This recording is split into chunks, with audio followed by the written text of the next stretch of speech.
Salut! Aujourd'hui, on va parler de 3 photographes, comme on fait tous les mois dans les analyses de sites photos. Pour que ce soit plus simple pour moi au montage et puis aussi pour vous pour regarder les vidéos, j'ai divisé cette vidéo en 3 parties, donc ça sera 3 vidéos de 15 minutes, ce qui sera mieux qu'une seule vidéo de presque 1 heure. Donc une vidéo par photographe et on commence tout de suite.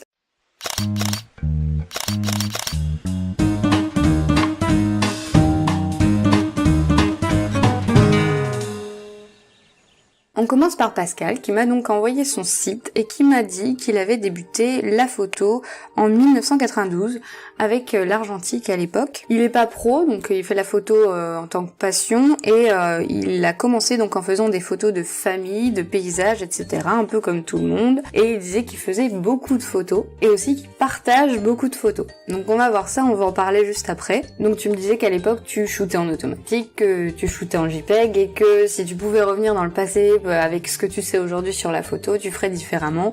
Bon, je pense qu'on est tous passés par là, c'est quand même normal. Et tu as acheté un bridge numérique vers 2003. Et ton premier réflexe numérique, tu l'as acheté en 2009, donc c'était un 1000D. Tu as commencé par faire des photos de concert avec, parce que tu me disais que tes amis avaient un groupe de musique et qu'ils faisaient donc des concerts, donc c'est comme ça que tu as commencé. Et ensuite, tu l'as conservé et tu as eu un 50D. Donc tu m'as dit que tu avais un 1750, un 1770, un 18-200, un 50 mm f1.8, 70-300, le 70-200 et des lampes, des fonds, etc.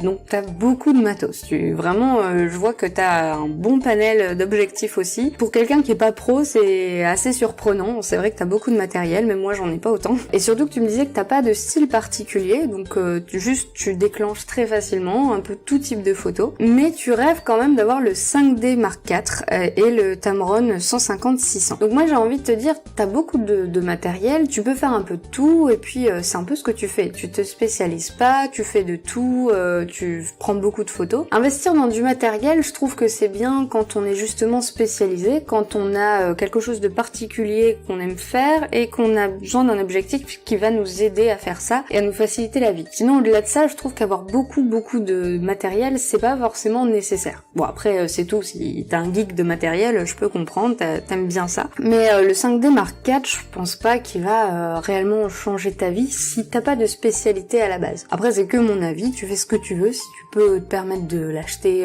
par la suite, si tu peux te faire plaisir, pourquoi pas. Donc tu me disais que t'avais conscience de faire des faux pas en photo. C'est ça qui est bien en photo, c'est qu'on sait qu'on apprendra toujours. Même si au bout d'un certain temps tu connais beaucoup de choses, t'as toujours des choses à apprendre et c'est ça qui est bien. Et aussi à explorer parce qu'il y a plein de domaines différents. Et tu disais que t'avais fait une galerie pour tes proches à la base, donc ton site, et que tu l'avais ouverte aux autres, au public, bien plus tard. Donc ça fait très longtemps que tu as ce site. On va le voir parce qu'il y a beaucoup de photos dessus, tu m'as déjà prévenu. Tu m'as dit que quand t'avais beaucoup de photos, justement, au bout d'un moment t'en as marre de les voir et tu bâcles un peu le développement.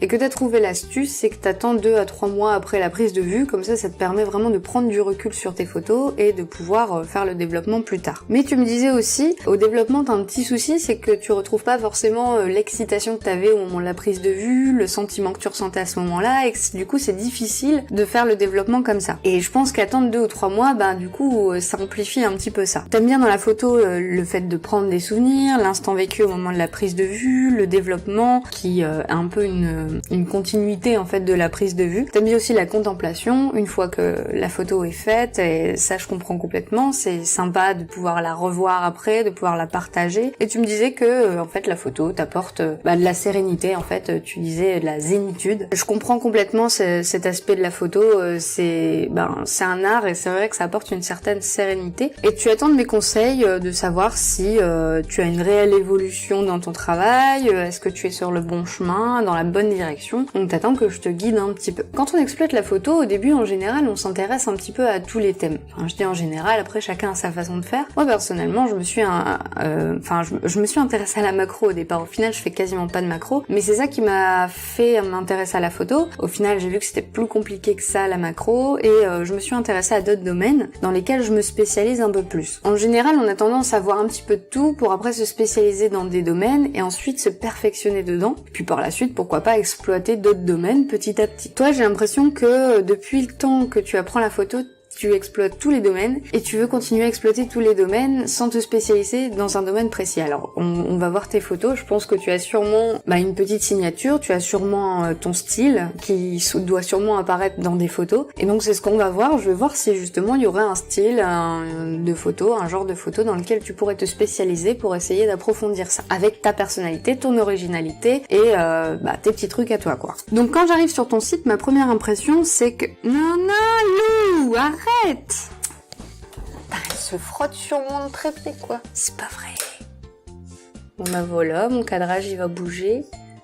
Donc quand j'arrive sur ton site, la première impression que ça me fait, c'est que ça ressemble plus à un blog qu'à un site. Donc toi, tu disais que c'était ta galerie photo, donc c'est vrai qu'en fait tu réunis toutes tes photos dessus, et c'est vrai que ça fait beaucoup de photos, beaucoup de dossiers. C'est surtout qu'en fait on sait pas par où commencer. Déjà moi quand j'arrive, pour la page d'accueil, je sais pas si t'as la possibilité avec cet hébergeur ou quoi que ce soit, mais ce serait bien de faire quelque chose de très simple, où on voit pas peut-être pas tes catégories comme ça, ou alors juste les titres ici. Je vois que les albums sont ici, donc à la limite laisser ça comme ça, mais juste avoir une page d'accueil, un texte d'accueil éventuellement, une page plutôt simple. Là en fait on arrive directement sur tous les albums et ça fait peut-être un petit peu beaucoup sur le moment. On n'a pas le temps de te découvrir avant même de découvrir tes photos. Du coup, je vais peut-être commencer par un dossier plus ancien, puisque tu me posais la question par rapport à ton évolution, etc. Donc là, c'est... alors voilà, en fait, donc tu as un album... Et dans cet album, tu as encore d'autres albums. Donc du coup, je vais vraiment pas pouvoir tout voir. Je vais essayer d'aller rapidement voir l'essentiel pour voir un petit peu justement l'évolution que tu as pu avoir et ce qui m'attire le plus. Donc ces photos-là sont très sympas déjà. Je trouve qu'elles sont vachement réussies et puis la scène, elle est géniale quoi. Pour la voir, c'est très sympa. Alors j'ai remarqué que sur ton site, on pouvait pas passer d'une photo à l'autre quand on l'agrandit, sauf je crois si on fait diaporama. Là on peut avoir les photos de ce sous-album-là où on peut défiler, voilà. Faut le savoir. c'est pas évident sur le coup de le savoir. On peut même mettre en grand écran, ça c'est une bonne chose, c'est très sympa. Alors celle-ci manque un peu de netteté, c'est dommage. On sent que la mise au point est un tout petit peu à côté. C'est vraiment dommage parce que elle est vraiment cool. Alors oui, le diaporama du coup fait défiler les photos automatiquement. C'est pareil, on peut pas l'arrêter et ça c'est dommage. Enfin, si on fait arrêter le diaporama, il va nous remettre à la page d'avant. Voilà. Donc petit bémol là-dessus, c'est dommage de pas pouvoir facilement passer d'une photo à l'autre, voilà. Les photos en macro, très bien. Je trouve que dans ce style-là, tu fais un truc très sympa, très créatif aussi. Je trouve que t'as des beaux contrastes, la matière ressort bien, le post-traitement il est génial. Je trouve que t'as vraiment bien fait ça. T'as un style sympa dans la macro. Ensuite, un lézard. Juste dommage, c'est la bâche, quoi. Il aurait été sur l'herbe directement, ça aurait pu même faire un effet sympa de monochrome. Il aurait été sur le bois ici, ça aurait fait un beau contraste aussi. Et là, c'est juste dommage, ouais, que ce soit sur la bâche. Là, c'est très sympa. J'aime bien les motifs là, pris de façon très près comme ça, parce que ça marche pas mal avec les motifs du lézard, justement. Attends, on va essayer de voir... Ça, ouais, c'est pas mal. Juste un tout petit peu à côté la netteté, mais c'est pas mal du tout, franchement. Et puis avec le bokeh, ça passe très bien. Ça fait une belle ligne qui suit le lézard comme ça. J'avais pas vu celle-ci, mais comme il a une couleur vraiment très claire, il ressort pas mal. Il aurait fallu peut-être le prendre de plus près pour que justement on distingue moins la bâche, un petit peu comme ces photos-là. Donc 2014. C'est bien d'avoir la date, c'est sympa. Ça voit. Écoute. Je trouve qu'à l'époque déjà, t'avais une technique qui était pas mal, une mise au point un peu à côté, mais il y a des moments pas du tout, comme celle-ci, je trouve qu'elle est vraiment bien nette. Celle-ci, j'aime beaucoup. J'adore le minimalisme de cette photo, le fait que on voit bien la texture des feuilles comme ça. Ça fait très sympa parce que les couleurs du bokeh sont très simples. Ah oui, je vois que t'as eu des évolutions dans la signature. L'idée du cadre noir, pourquoi pas, parce que t'avais ta signature dedans sur les photos précédentes là. Ici, je trouve qu'elle est un peu décousue. Bon, à mon avis, t'as changé depuis, mais elle est un peu décousue, c'est un peu compliqué compliqué, mais l'idée est sympa parce que c'est graphique. Enfin, je comprends l'idée que t'as eue en forme de triangle comme ça, c'est pas mal. Par contre, du coup, ça empêche un petit peu la lecture de la signature et du nom, du coup. Là, il y a des photos très très sympas et avec les toiles, ça rajoute vraiment une texture super. Je vois qu'on peut passer entre guillemets d'une photo à l'autre en cliquant sur la petite vignette ici, j'avais pas fait gaffe avant. Donc en fait, oui, il y a quand même une possibilité. Très sympa. Et ce fond uni complètement, c'est super sympa quoi. J'aime beaucoup celle-là. Elle est sympa aussi. Un petit peu trop d'éléments, peut-être te concentrer un peu plus sur une fleur, te rapprocher un peu d'une fleur ou essayer de la détacher en la mettant sur un fond flouté. Bon là t'as l'air d'avoir des choses un petit peu trop proches, ça a l'air d'être un mur. Donc, du coup c'est pas évident là de bien détacher le sujet. J'aime bien tes photos nature, surtout tes photos macro d'insectes, d'animaux, les photos macro aussi, enfin plus de proxy de fleurs. Je les trouve très très sympas. La proxy, la macro, c'est un domaine dans lequel t'as l'air de bien te débrouiller déjà. Alors là, ce sont des essais, des délires. C'est pas mal ça. J'aime bien le rendu que ça fait. Il y a des trucs sympas dedans, il y a des trucs moins sympas, un petit peu plus basiques aussi. Je comprends, c'est des... Enfin, de toute façon, tu l'as marqué, hein, essais, délire. C'est des essais perso. Après, il y a des choses, je pense, que tu pourrais garder dedans et d'autres moins. Après, comme je t'ai dit depuis le début, il y a beaucoup de photos, alors c'est compliqué d'y voir clair. En fait, c'est ça qui est difficile, c'est que forcément te distinguer un style parmi le flot de photos qu'il y a, c'est très très compliqué parce qu'il y a vraiment de tout. Il y a des bons essais comme des moins bons essais et donc c'est très compliqué. T'as beaucoup de mal à choisir, tu me l'as dit toi-même, hein, c'est compliqué pour toi de trier, de jeter des photos. Je comprends, mais c'est nécessaire. Donc là, un album feu d'artifice. Ah bah ils sont très réussis. Des belles couleurs, franchement une belle compo. T'as vraiment bien réussi ça.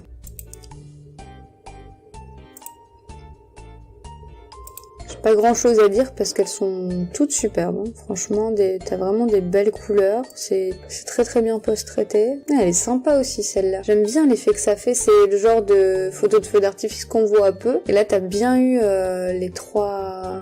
Alors je sais pas du tout comment ça s'appelle, mais les trois explosions là, les petites lignes ici sympas et toutes les étoiles là, c'est super joli. Il y a juste beaucoup de fumée, mais ça c'est compliqué hein, dans les feux d'artifice. Même en post-traitement, j'essaye d'atténuer un peu, moi en général, en essayant de diminuer la luminosité à certains endroits où la fumée me dérange vraiment, mais c'est pas facile. À la limite, avec un pinceau, tu pourrais diminuer la luminosité de toutes ces parties-là, juste ces parties-là, au moins là. À la limite, là, la fumée est vraiment compacte, donc ça donne du relief. À la limite, c'est pas gênant. C'est juste ces petites fumées-là. Moi, j'aurais donné un petit coup de pinceau pour enlever de l'exposition là, voilà, diminuer un petit peu ça juste pour qu'on les distingue moins. Et celle-là, elle est vraiment cool. Hein. Avec toutes les lumières de la ville, en plus, c'est vachement sympa. Le point de vue est très bien choisi. Alors du coup, t'as différents feux d'artifice de différentes années. On va voir les dates. Ah, c'est tous 2012, hein, de toute façon. Ah, très sympa aussi les ambiances. J'adore les couleurs là de celle-là. Bon, je vais passer à un autre album parce que sinon je vais y passer beaucoup de temps.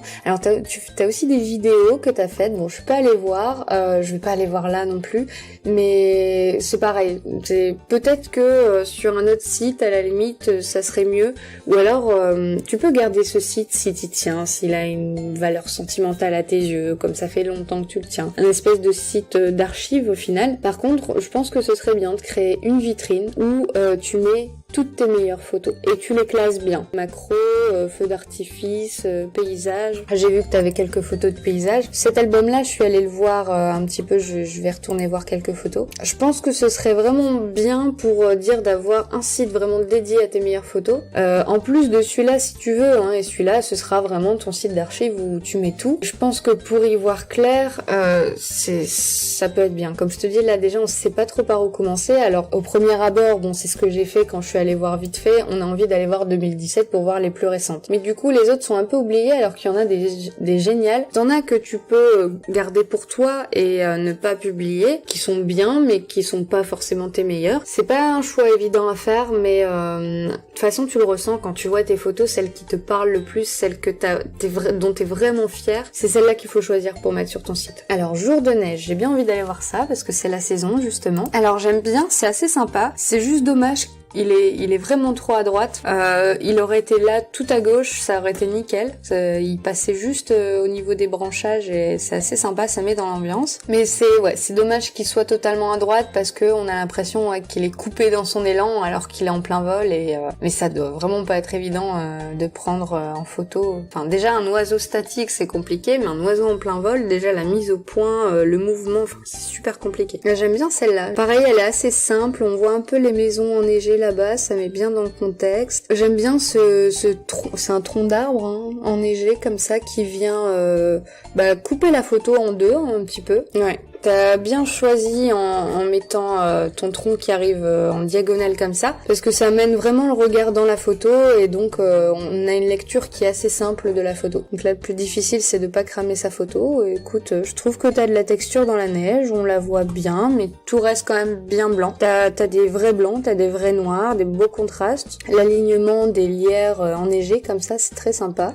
avec la route qui nous guide bien aussi. Tu maîtrises bien la technique photo, hein. Autant dans les vieilles photos on voit qu'il y a des petits soucis de mise au point, etc. Mais on voit que t'as quand même eu un bon apprentissage photo et que t'as vraiment réussi à acquérir les bases, à savoir comment composer ta photo. Celle-là, j'aime beaucoup aussi. On est vraiment immergé dans la photo et le fait d'avoir toutes les branches comme ça enneigées, c'est une super belle compo, j'aime beaucoup. C'est un petit coup de cœur pour celle-là. C'est d'ailleurs celle qui m'a attirée à aller dedans. Alors, les favorites. Donc ça, je suppose que ouais, c'est toutes tes photos favorites au final. Alors j'aime beaucoup le fait d'avoir un arbre comme ça un petit peu esselé, bon même s'il y en a un dans le fond. C'est très drôle toutes ces petites herbes sèches là qui ressortent de la neige. Par contre juste un truc qui est pas trop compliqué à enlever, surtout là t'as un fond uni et tout ça, c'est les fils électriques. Ils seraient pas là, la photo serait nickel pour moi. Du coup celle-là est dans tes favorites. Je trouve que c'est un bon choix. Celle-là est pas mal aussi, hein. Avec les traces des roues des voitures comme ça. On a l'arbre qui vient bien englobé, on a vraiment l'impression d'être sous la neige partout. On est entouré de neige partout, c'est génial. Donc très sympa cette photo d'architecture. J'aurais éventuellement rajouté un peu de texture, mais ça ressort vraiment bien. Enfin, les contrastes sont bien. T'as des couleurs plutôt pastel, donc après c'était peut-être les couleurs qu'il y avait à la base. Moi j'aurais juste boosté un tout petit peu la vibrance. Après c'est aussi une question de goût. C'est moi qui ai tendance à booster la vibrance très facilement. Mais sinon très sympa. Celle-ci pareil. J'aime bien d'avoir intégré ces monuments avec l'arbre et tout ça. Tous les arbres sont très sympas. Ça fait une vue d'ensemble comme ça. Alors celle-ci j'aime beaucoup. Les lignes qui nous dirigent, les motifs par terre, le fait d'avoir des sujets, des humains, ça complète vraiment parce que ce serait vide. Et puis t'as un ciel vraiment bien chargé, je trouve très immersif. Elle est très immersive cette photo. Alors tu vois là c'est plus vide. Il y a pas d'être humain, mais personnellement je préfère celle où il y a des humains. Et celle-là elle donne un peu le vertige comme ça. On est bien guidé, hein. Franchement t'as des belles compositions. Je vois que t'aimes bien les motifs un peu. Jouer avec les motifs, elle est super. Elle est géniale celle-là. J'aime beaucoup tes photos d'architecture, de motifs, tout ce qui est un peu graphique, linéaire. J'aime beaucoup celle-là. Très réussie. Tu vois, c'est graphique, tu joues avec les reflets, les miroirs, ça peut être pas mal aussi. T'as tendance à avoir des photos très immersives en fait. On est vraiment plongé dans ta photo, ça donne presque le vertige sur certaines, on sait plus trop où on est, on a des illusions d'optique. Tu peux peut-être jouer là-dessus. Je trouve que t'as un talent bien prononcé pour ce genre de photos. Je trouve que tu réussis vraiment bien le style et si tu te spécialises dans ce genre de choses et que tu te perfectionnes, ça peut donner des trucs vraiment hallucinants quoi. Déjà certaines de tes photos vraiment je les trouve très réussies là-dessus, elles sont magnifiques. Je vais conclure là même si je pourrais encore passer des heures sur ton site parce qu'il y a beaucoup de choses à voir, mais je vais m'arrêter là parce que sinon ça va durer beaucoup trop longtemps pour cette vidéo. Je vais mettre le lien de son site en description. Tu n'as qu'un site photo, tu n'as pas de Facebook ou quoi que ce soit. Donc je vous invite vraiment à aller voir, il y a vraiment plein de photos vraiment sympas que je trouve. Après il y a beaucoup de photos de différents styles, donc c'est pas évident comme je te dis de distinguer vraiment les meilleures photos. Je te conseille vraiment de faire une vitrine juste pour tes plus belles photos, celles qui t'inspirent le plus. Tu vois tes favorites là, tu te fais une vitrine avec ces photos là, rien que ça pourra beaucoup plus distinguer ton style. Pour moi t'aimes bien ce qui est graphique, ce qui donne un peu des illusions d'optique, tous les motifs, les motifs à répétition aussi, tout ce qui est pattern aussi, ça peut t'intéresser. Même l'abstrait. peut t'intéresser. Je pense que tu peux faire des trucs très sympas en abstrait, avec des miroirs, des reflets. J'ai juste une photo qui attire mon œil. Je l'avais vue déjà la première fois que je suis allée voir ton site. J'aime beaucoup les rayons du soleil que t'as bien fait ressortir. C'est des photos vraiment sublimes et très immersives. Comme je te dis, je pense que tu peux développer ce point. Pour moi, ce qui te distingue, c'est ça. Tu verras qu'en te spécialisant dans un type de photo et en essayant et en réessayant, en essayant de t'améliorer sur ces points précis-là, tu vas sentir une évolution très très grande en fait d'un coup. J'espère que mon avis pourra te guider et pourra t'aider pour la suite. Donc je te souhaite vraiment de continuer. T'as vraiment un bon potentiel photo. Je trouve que tu fais déjà des photos très sympas. Quand je parle d'abstrait, je pense aussi aux feux d'artifice. T'as fait des très très belles photos colorées, magnifiques. T'as des bonnes techniques sur pas mal de points. Je te souhaite une très bonne continuation pour la suite et je vous invite tous à aller visiter son site. C'est terminé pour cette vidéo. La suite est dans la deuxième vidéo consacrée à cette série de 3 vidéos. Ça fait beaucoup de mots vidéo. Et donc dans la deuxième vidéo, on va aller voir le site photo de Emric. N'hésite pas à me faire savoir que la vidéo t'a plu en cliquant sur le petit pouce en l'air et aussi en t'abonnant à ma chaîne. Et puis si jamais t'as pas vu mes autres vidéos, n'hésite pas à aller les voir.